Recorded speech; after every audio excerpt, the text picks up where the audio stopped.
At a private family fundraiser, my cousin mocked. She's good for filing papers, someone has to keep things neat.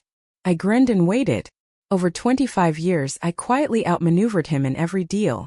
When his investments collapsed, I bought his family's land under an anonymous company, evicted 3 generations of his descendants, and turned the estate into a public park with a plaque honoring the end of a forgotten dynasty. Let me take you back to a moment I never forgot. It was late spring, 1998. I was 22, trying to be polite at a family fundraiser I didn't even want to go to. It was at my cousin Mason's place, their ancestral estate, as his dad liked to call it, in Greenwich, Connecticut. Imagine a giant house that looked like it belonged in a movie. Big white columns, winding driveway, the whole deal. Everyone was dressed up. It was the kind of crowd where everyone says, "Oh, how lovely. And aren't you just doing so well?" through fake smiles and wine-stained teeth. I just graduated with a business degree and was working at a small temp firm. I wasn't ashamed of it. I was learning, trying to move forward. That's when Mason, my older cousin by 5 years, saw me talking to one of the board members at the fundraiser. I'd mentioned I wanted to start my own firm one day. Nothing crazy, just a goal. Mason came over, drink in hand, grinning that smug grin he always had. The one where he looked right through you. "She's good for filing papers," he said loud enough for everyone around to hear. "Someone has to keep things neat." There was a pause. Then a few people laughed. Nervous, polite, awkward. I didn't laugh. I smiled. And right then I made myself a quiet promise. One day I'd get the last word. The truth is, I didn't grow up with a silver spoon. My dad was a mechanic who did okay. My mom worked 2 part-time jobs. But I paid attention. I learned how people with money think, how they act, how they look down on people like us even when we're in the same damn room. After that fundraiser, I stopped trying to fit in with them. I put my head down and focused. I kept my day job at the temp agency and started studying for my financial analyst certifications at night. I skipped parties. I didn't care about dating. I just worked. By 25, I had my first few clients, small businesses, mostly mom-and-pop shops around Fairfield County. People who didn't have time to understand their own finances. I helped them organize, invest, plan for taxes. I charged fair prices and answered every call. Word spread. Meanwhile, I watched Mason from a distance. He was everywhere: charity galas, golf tournaments, country club promotions. He looked like success. But I noticed things others didn't. He started talking big about commercial real estate, opening developments in Stamford, talking about flipping properties tied to the family trust. At first it sounded smart. But he was borrowing against properties that weren't stable. He was moving money between LLCs in ways that only made sense if you didn't ask questions. So I asked questions. I paid a friend, a quiet, discreet accountant, to start pulling public records. It was all legal.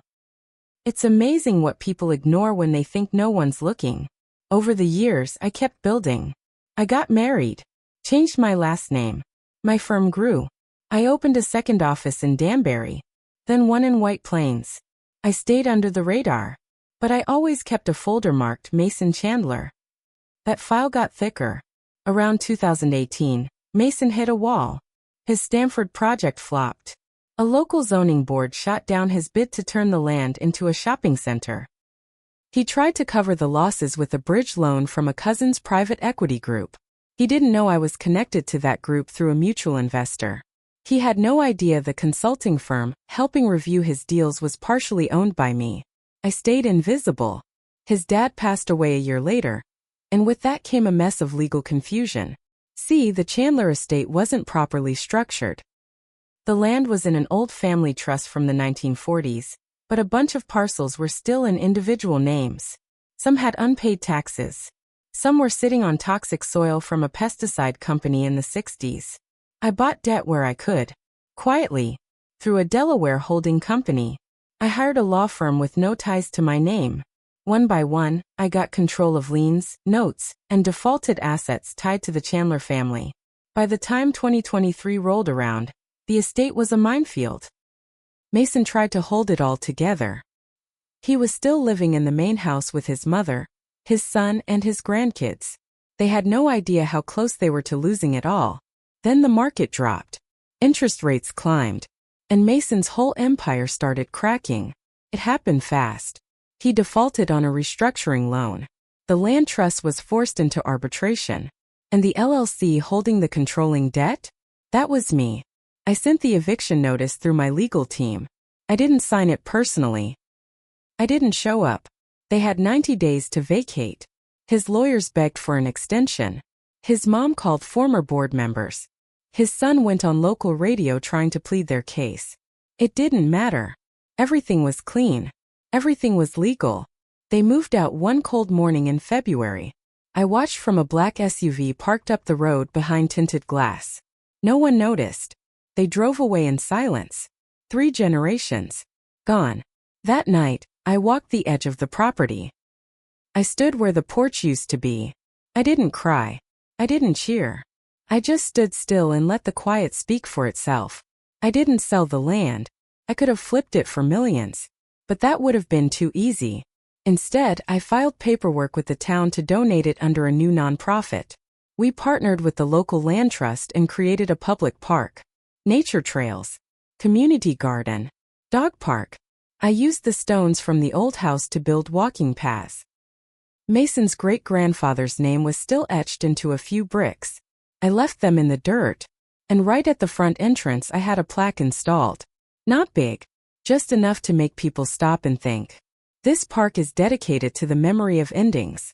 The fall of pride. The loss of legacy. The end of a forgotten dynasty. I didn't put my name on it. But I know Mason saw it. I know he knows. After the park opened, word got around. Not about me, I'd made sure of that, but about the Chandler land becoming public. The town ate it up. Local papers called it a gift to the community. A few old-timers remembered Mason's dad and said things like, he'd roll in his grave. That part made me smile. But not everyone was happy. A month after the ribbon cutting, I started getting letters. No return address. Sloppy handwriting. Notes like, you think this makes you better? You're just a parasite. You'll be next. Harmless at first. I wasn't scared. Just annoyed. I dealt with worse. Then one night my husband found our mailbox torn off. No note this time. Just the dented metal tossed on the driveway. Still, I didn't flinch. I had cameras, insurance, friends on the zoning board. I wasn't some weak kid anymore. But it told me one thing loud and clear. Mason or someone close to him had figured it out. 2 weeks later I saw him. It was a Saturday. Late afternoon. I was walking the park trail with my coffee when I spotted him leaning against the stone marker by the entrance. He looked thinner than I remembered. His coat didn't quite fit. He had a week-old beard, and his hands were shaking. But that smug energy, the old Mason, it was still there under the mess. You proud of yourself? He asked without looking at me. I took a sip of my drink. It's a nice trail. Families like it. He chuckled bitter. You always wanted to be me, didn't you? That made me laugh for real. I turned to face him. No, I said. I just wanted to prove I never needed to be you. He looked me over like he was seeing me for the first time. You're not the same girl. I never was. He stepped closer, voice low. You ruined us. I didn't respond.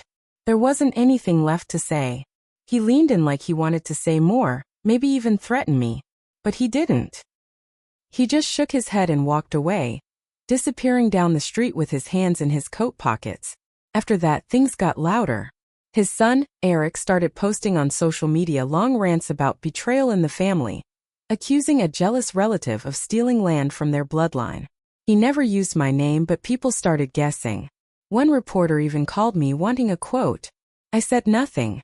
But the attention brought something I didn't expect. My own mother calling me, crying. Why didn't you tell me? She asked. This wasn't just Mason. This was your uncle. Your aunt. Their grandkids. You know what you did to them. That hurt. She didn't understand that this wasn't about a single insult. It was years of disrespect, of being looked down on, of watching our family be treated like the help while they built their fake empire. Still, her words got under my skin. I'd spent so long planning this move, I forgot what it might look like to others. Ruthless. Cold. Maybe it was. But I didn't stop. Here's the part one didn't see coming. A month after the confrontation, I got an email from a private law firm. Subject line: Estate Dispute Chandler Holdings. Turns out Mason had tried one last trick before the eviction. He sold a sliver of land, a forgotten half-acre parcel near the creek, to a third party. A future development partner, they called it. That partner? His ex-wife. And she wasn't letting go. She filed an injunction to block further development of the southern section of the park. Claimed it violated her property rights. Claimed the plaque was defamatory. Claimed I'd used insider information to sabotage a family legacy. It was laughable, but it was legal enough to drag into court. Suddenly I had to play defense. And that's when the real war started. I thought I'd planned for everything. I didn't plan for her. Mason's ex-wife, Rachel, had always been in the background, polite, quiet, never made a scene at family events. I barely remembered her voice. They divorced back in 2010, and she'd moved to upstate New York. No one talked about her. But now she was back. And she wasn't the same woman. She hired one of the best land dispute attorneys in the tri-state area. The kind of guy who never blinked in court. She brought receipts, old emails, zoning maps, even a dusty letter from Mason's dad promising her access and interest in the Chandler family legacy as part of their divorce settlement. It was thin legally, but not worthless. The land she'd bought, that half-acre, had been left out of the primary foreclosure because of a clerical error in the county records. Technically, she owned it free and clear. And because of where it was, right at the park's main southern trail, she was blocking the final phase of my development. She put up a temporary fence. Then she put up a sign. Private property. Chandler Legacy Preserve. No trespassing. She was mocking me, using the same name I'd used on the foundation filings, Chandler, to throw it back in my face. She knew exactly what she was doing. I tried to fight it through the board first. I filed for an easement. I offered to buy the parcel double market value. She declined. She said she wasn't interested in money. We just want one piece of it left, she told the papers, to remind people of who we were. I didn't believe her. There was something else going on. 2 weeks later, my suspicions were confirmed. I caught Mason himself late at night walking the edge of the park near the restricted section. One of the rangers spotted him with bolt cutters. The guy didn't know who he was and called the police. No charges were filed, but word got out. Now Mason and Rachel were being seen as some tragic couple trying to preserve history, while I was the cold villain who'd steamrolled a family. That's when the anonymous attacks picked up again. Dead roses left at my office door. A brick through the window of one of my financial offices in Danbury. My husband found our dog's collar, just the collar, thrown onto our front lawn one night. The dog was fine, but someone had taken it off at the dog park and left it like a threat. I hired private security. I installed more cameras. I told no one, not even my parents, how bad it had gotten. Because I wasn't done yet. I had my team start looking into Rachel. I wanted to know how she even knew about that forgotten parcel. How she had the money to buy it. And that's when I found it. Rachel hadn't acted alone. She was being funded by a private equity firm out of New Jersey with ties to, wait for it, my own cousin Eric. Masson. The same guy who'd been ranting about me online. He had quietly funneled funds to Rachel through a shell company, hoping to reclaim a stake in the land through her. It wasn't about legacy. It wasn't about preserving family history. It was about leverage and payback. They were trying to sabotage me the same way I'd sabotaged them. Only they weren't smart enough to cover their tracks like I had. So I stayed quiet. I gathered proof. I documented every transfer, every tax dodge, every false claim Rachel made in her legal filings. Because I wasn't going to just win this time. I was going to bury them. The court case was dragging on. Meanwhile, the town council was starting to get antsy. A local blogger wrote a hit piece titled, "From Generosity to Greed, The Secret War Over Chandler Park." The comments section lit up. I stopped reading. Volunteers at the park started asking questions. The gardener quit. My project manager said he was getting weird messages on Facebook. My name, the one I had kept out of all public filings, was now being whispered at council meetings and on community message boards. I had kept my hands clean for 25 years. Now the dirt was catching up. But I wasn't panicking. I had one final move left, and it was almost time to make it. I waited until the court hearing. Rachel walked in first, holding a manila folder, acting like she was calm and in control. Mason came next, sitting in the back, arms crossed. He looked tired, worn down. Eric didn't show. I wasn't surprised. He never did the dirty work himself. I didn't speak much. My lawyer handled most of it. But then the judge asked a direct question. Ms. Rowe, do you dispute the claim that the land transfer to Ms. Chandler was done in bad faith? That was my moment. I stood up and handed the clerk a thick file. I don't dispute it, Your Honor, I said. I'm proving it. Inside the folder was a paper trail. Bank statements showing wire transfers from Eric's shell company to Rachel's LLC, backdated contracts, email chains between Rachel and Eric talking about how to choke development and drag her name through the mud. Even a photo of Mason at the fence with bolt cutters, time-stamped. It was clean. It was undeniable. It was the nail in the coffin. Rachel's face went pale. Mason stared down at the floor. The judge spent 3 weeks reviewing everything. When the ruling came down, it was brutal. Rachel's ownership of the parcel was nullified, ruled fraudulent based on collusion and intentional deceit. The land was officially transferred to my nonprofit. Rachel was fined. Mason was barred from further involvement with any land trust in the state of Connecticut. Eric. The IRS opened a formal investigation into the private equity firm he was part of. 2 months later, his accounts were frozen. The last I heard, he was under federal audit and facing charges for securities fraud. Their family name was destroyed. This time for good. But it didn't stop there. The press turned on them fast. The same reporter who wrote the hit piece against me wrote a follow-up titled, The Real Story Behind Chandler Park, Lies, Greed, and Family Sabotage. It detailed the entire scheme and made it clear who the villains really were. Public sympathy flipped. I didn't gloat. I didn't give interviews. But I did return to the park. I added a second plaque. Right next to the first one. It read, This land was almost taken by greed again. But the truth has roots. And liars always fall. Simple. Honest. Permanent. People asked about the story. Some guessed. Some didn't. But I never gave them the full picture. Because I wasn't doing it for credit. I did it to finish something. Mason moved to a trailer in upstate New York. Word is he drinks too much now and keeps telling people he used to own everything you see here. Rachel disappeared. I heard she's living in Florida, working at a law firm as an assistant. Not a lawyer, an assistant. Eric lost everything. His wife left. His firm collapsed. He filed for bankruptcy and tried to start a consulting blog. No one reads it. And me? I walked away. I turned the nonprofit over to a board of locals. I still visit the park sometimes, especially in the fall, when the leaves turn gold and orange and the wind feels sharp. I sit on a bench near the edge of the creek, where the final battle took place. And I think about that day at the fundraiser. The laugh. The smirk. The way I smiled and stayed quiet.